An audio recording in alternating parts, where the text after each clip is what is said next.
It's time for the Bison Beat with KSJB Sports Director Kyle Dean and voice of the Bison, Jeff Culhane. Brought to you by First Class Aviation Maintenance and Flight School and FTC of Lisbon, North Dakota. Now, here's Kyle Dean and Jeff Culhane. All right, yes, here's another show of the Bison Beat here on Classic Country AM 600 KSJB. We are streaming online, ksjbam.com, and joining us over the phone is the voice of the Bison, Jeff Culhane. Hey, Jeff, how are you doing today? Kyle, how are things with you? It was a little chilly yesterday, but it's certainly the sun has popped out, so that's good. Yes, it has, and you know what? That means it's football weather when it turns fall and chilly and frost, right? That smells in the air. You're right. You call it. You got it. Well, Jeff, you know, these Bison games are getting kind of heart attacky, if that's a word, you know, kind of exciting, aren't they? Kyle, I'll tell you what, I actually went to the doctor a couple of weeks ago, and my goodness, my blood pressure is higher than it's ever been, and that's for a truth. Now, it might be all the chips and Mountain Dew I'm eating and drinking right now, but usually I'm in pretty decent shape, but you're right. Right now, the blood pressure meds are out for Bison Nation, and man, what a way to start the season. This program has never had an overtime game in Fargo, and all of a sudden in the first two games they have back-to-back overtime games. I mean, just phenomenal the way the season has started. And the best part about it is this team finds ways to win, and they've figured it out. They do so in different fashions in these two games. They win a grinded-out physical matchup versus Charleston Southern, and then they play the style of football that Eastern Washington really wants to play. They play spread out. They play a shootout, they play an up-tempo game, and they win 50-44 with nearly 1,100 yards of combined total offense.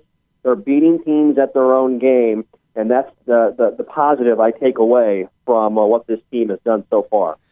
You know what? I think these games are exciting because of that new voice of the Bison guy. I think that's why they're all exciting this year. Well, you know, it's funny, Kyle. I got a few tweets on social media and active on Twitter and some texts and phone calls, and people are saying, I think it's the new guy. I think that's why. I think it's the new guy. And I'm saying, no, trust me. I take the game wrapping up in the allotted 60 minutes.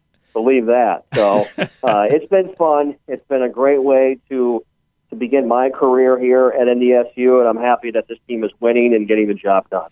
Well, you know, that's a great thing, and there's still plenty of season left. But let's talk about, of course, last week's game and went into overtime again. And what did you see from that game, from the offensive points and the defensive points, since it was kind of a shootout?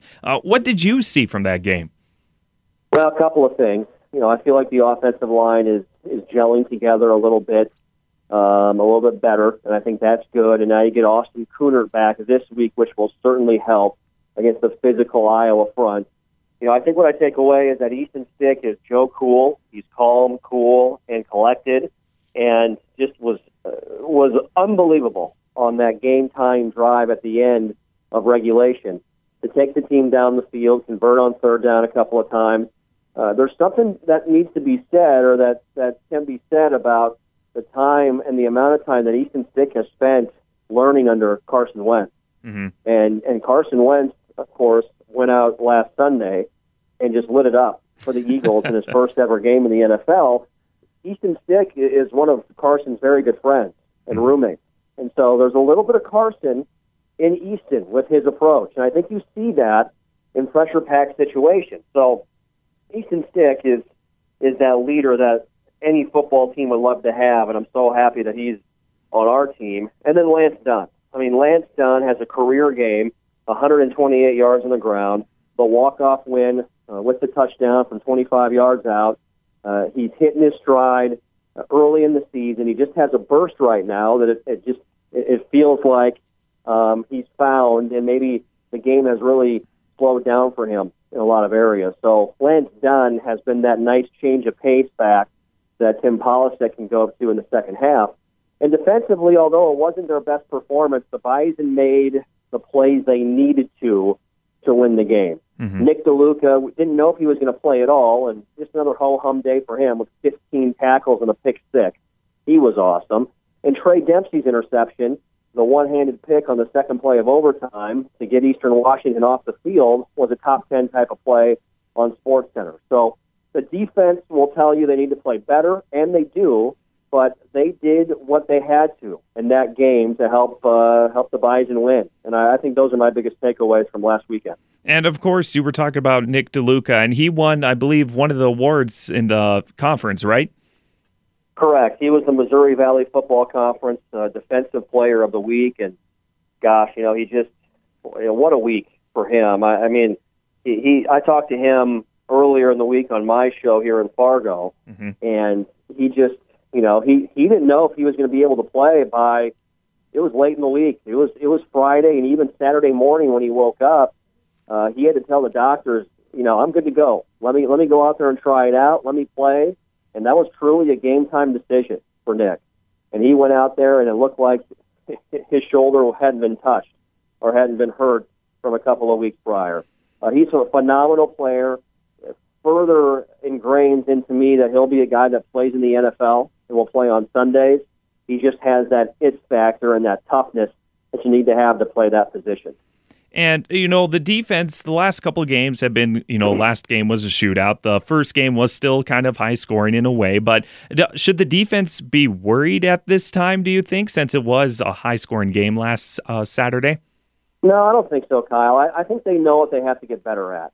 And I think that's number one. If you didn't know why your issues were occurring, then I think, yes, you should be worried. But I think Matt Entz and Chris Kleiman understand where this team is having their issues. And quite frankly, the matchup with Eastern Washington was a tough matchup for this defense. They are more suited to play the pro-style, physical, up-front, grinded-out offenses.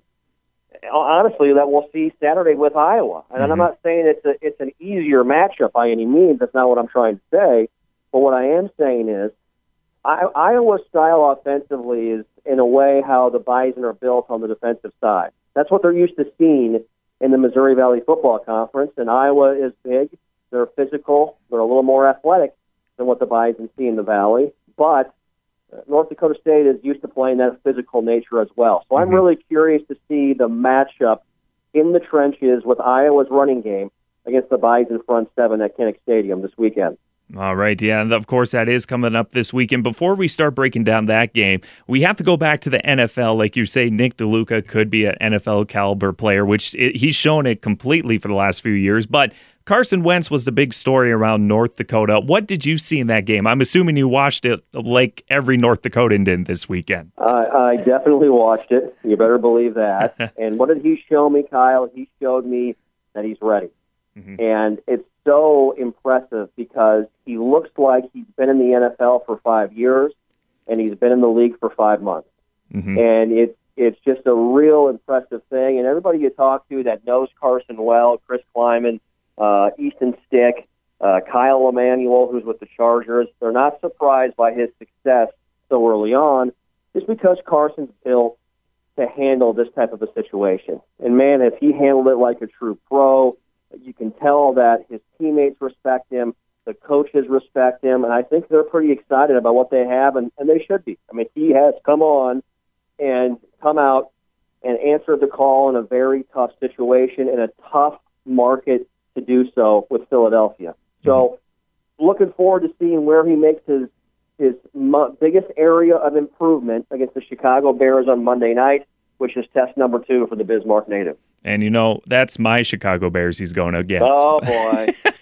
What are you going to do with that? How are you going to handle that? Well, I already talked to my wife. She's a big Vikings fan. And I said, well, I'm more Carson Wentz fan because the Bears are not doing so good this year. So I'm going to go for Wentz on Monday night. So. Okay, there you go. Well, we'll check back next week on how you handle that.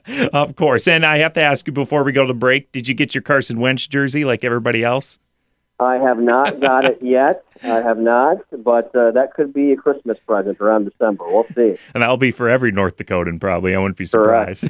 All right, Jeff, we're going to take a quick break, and when we come back, we will break it down for the upcoming game versus the Iowa Hawkeyes here on the Bison Beat on Classic Country, AM 600 KSJB. Handoff, done, has some room, 20, 15, done, 10, 5, end zone, ball game, touchdown! The Cardiac Bison continue to find ways to win. Hi, this is Jeff Culhane. Join me and our entire network broadcast team as the North Dakota State Bison turn their attention to an FBS opponent. We head to Kinnick Stadium to take on the 11th-ranked Iowa Hawkeyes. The Bison have won their last 5 versus FBS teams and look to make the Hawks number 6. Pre-game coverage begins at 10:30 right here on the Peterson Farm Seed Bison Radio Network. NDSU Bison football here on AM 600 KSJB and KSJBAM.com. Don't give up on your soybeans too early. Hi, I'm Darren Hefty with Hefty Seed Company. Far too often we see yield left on the table because either the growing season just wore people down or they simply were tired of spending more money. If a $5 investment turned into $10 to $40 in a month, would you do it? To find these opportunities, keep scouting your fields all the way until the soybeans start to turn yellow. There's a potential for a very nice crop. Don't leave yield on the table by giving up on your soybeans too early. Call 1-800-27-HEFTY for the answers to your agronomic questions. Did you ever look to the skies and dream of flying an airplane? Quit dreaming and contact First Class Aviation to schedule your discovery flight, where a first-class instructor will take you up in one of their airplanes. Call 952-1515, 952-1515. Aircraft maintenance is also available. Just call to schedule your aircraft. And they offer aircraft rental too. Owners are NDSU Bison team makers at First Class Aviation, Flight School, and Aircraft Maintenance at Jamestown Airport. Go Bison! Handoff, done, has some room, 20, 15, done, 10, 5, end zone, ball game, touchdown! Why not on the first play? Oh, yes, another first play touchdown for the NDSU Bison. Jeff, I love your excitement in the games that you do on the radio. Well, thank you, Kyle. I appreciate that. And, somebody told me when they listen, they like the fact that, the things that these players do, they're not easy. So they appreciate the excitement level, and I'm a fan in a lot of ways when I see big plays, and I hope that comes out in the way I call the game. Mm-hmm. Well, you do a great job, and thank you for doing that.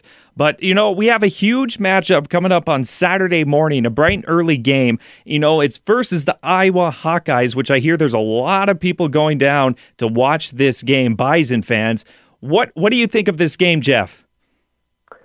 Well, you're right. There will be a lot of Bison fans heading down, and if you're going down there, make sure you wear green, obviously, because the Hawkeyes have the gold covered. So wear your green this weekend down at Iowa City and in Kinnick Stadium. And, we talked to Gene Taylor on our show today earlier on Bison 1660 in Fargo, and he said he fully anticipates there to be more Bison fans at the game than Cyclone fans last week for the Iowa State game and their in-state rivalry matchup. So that tells you again what Bison Nation is all about.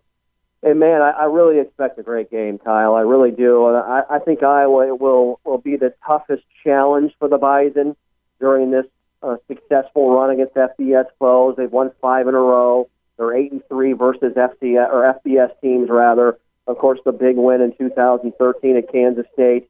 Iowa has a little bit of a chip on their shoulder this year.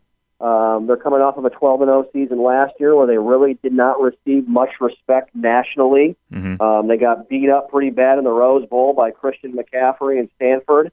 And they're 2-0 to start the season, and they're still not getting much respect around the country from people. So they want to prove everybody wrong. I do believe that they really, truly realize what North Dakota State football is all about. Their defensive coordinator, Phil Parker, walked into that classroom with the defensive players on Tuesday and asked his defensive guys, he said, how many of you have won a national championship here?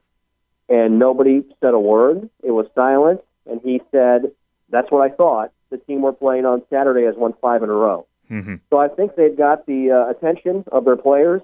Whether or not that resonates over onto the field Saturday morning into Saturday afternoon, we'll find out. But I fully expect a great battle for 60 minutes. And, the way we're going, who knows? Maybe more than that. And, it's your first road game. Are you excited to have the Bison traveling now since, they have a few road games coming up, but their first one versus a very tough opponent. Are you guys excited then?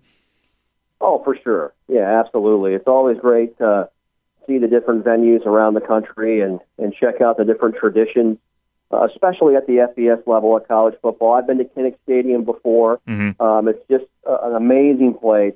The tailgating there is fantastic, and the fans love their Hawkeye football. So very excited to get on the road. We also, in October, will have 3 road games in the month of October of the 5 that we play, where we're at Missouri State, at Western Illinois, and then a big game back in the state of Iowa at Northern Iowa, October 29th. So, excited to get on the road and experience a road setting in Big Ten country on Saturday. All right. Well, Jeff, since we're already out of time, which is kind of amazing, but what time is the pregame show and what time is kickoff on Saturday morning? Yeah, pregame set. Get your breakfast early. Get your breakfast or your brunch with the Bison ready to go. We're on the air at 10:30 Saturday morning. Kickoff set for 11 a.m. So we're up talking a little Bison football and in the morning with some breakfast for you as well, hopefully. Well, I'm excited. I know you're excited. The whole Bison Nation is excited. Once again, thank you very much, Jeff, for joining us, and we will talk to you next Wednesday. Thank you, Kyle. Appreciate you having me on. Talk then. See you later. That's once again Jeff Culhane, the voice of the Bison, here on today's Bison Beats.